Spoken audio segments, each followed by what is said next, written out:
Bien justement, parce que c'est une grande journée pour le climat et qu'il me paraît très utile que les lycéens puissent non seulement dire leur attachement à cette question, c'est le sens de la grande manifestation, mais en plus contribuer par des débats et par des propositions.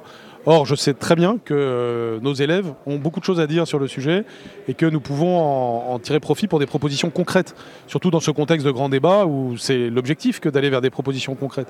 Donc non seulement il y aura la journée du 15 mars avec le débat de 16h à 18h, mais en plus, toutes ces propositions pourront être cristallisées le 5 avril lorsque nous réunirons les délégués lycéens de France dans une réunion pour synthétiser ce qui aura été dit. Certains doutent de l'efficacité d'une telle mesure. Ils disent les lycéens ils seront en grève toute la journée. Vont-ils revenir entre 16h et 18h dans les lycées? Non, l'objectif n'est pas qu'ils soient en grève toute la journée. Je suis dans mon rôle de ministre de l'Éducation nationale en disant que c'est quand même mieux de rester au lycée. Je n'incite pas à rater les cours, bien au contraire. Et par contre, donc si vous avez une certaine bienveillance par rapport à ces manifestations du vendredi. Une très grande bienveillance vis-à-vis du thème, bien entendu. Et des lycéens qui n'ont pas cours, ça peut arriver le vendredi après-midi, mais peuvent très bien y aller. De même, il y aura des étudiants et il y aura la jeunesse, c'est très bien.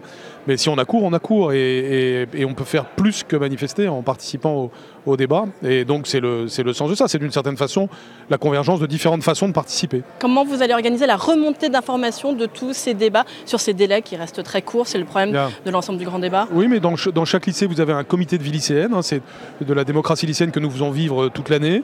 Et ce comité de vie lycéenne pourra établir un document dans chaque lycée qui remontera vers les régions. Vers chaque région, nous avons un comité académique. Et ensuite, la synthèse régionale viendra dans ce comité de vie lycéenne nationale que nous aurons le 5 avril.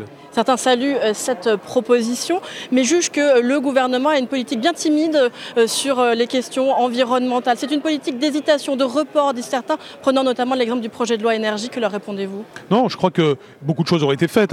Par exemple, je parlais ce matin justement dans un grand débat avec des jeunes d'une école de la deuxième chance à Tours, du fait qu'on avait, grâce à l'action de la France et d'autres pays, une directive qui permet d'interdire 3 pesticides qui sont tueurs d'abeilles. On pourrait citer beaucoup d'exemples de choses qui ont été faites. L'action de François de Rugy, de Brune Poisson, d'Emmanuel Vargon. Beaucoup de choses sont faites. On peut faire peut-être encore plus et plus vite. Mais ce gouvernement a déjà un bilan environnemental très positif. Bien entendu, il faut faire plus. Et la jeunesse peut être le vecteur de ce plus parce que j'étais récemment dans un collège à Conflans-Sainte-Honorine où on voyait les jeunes qui proposaient comment dépenser moins d'énergie en réglant d'une certaine façon les lumières, comment dépenser moins pour le chauffage, etc. Ils ont divisé par 2 la facture d'électricité de leur propre établissement. Ensuite, ils ont une influence sur leur propre famille, sur leur commune. Donc on peut avoir une contagion positive depuis la jeunesse pour des solutions concrètes pour l'environnement. Eh bien, merci beaucoup Jean-Michel Blanquer d'avoir répondu à mes questions.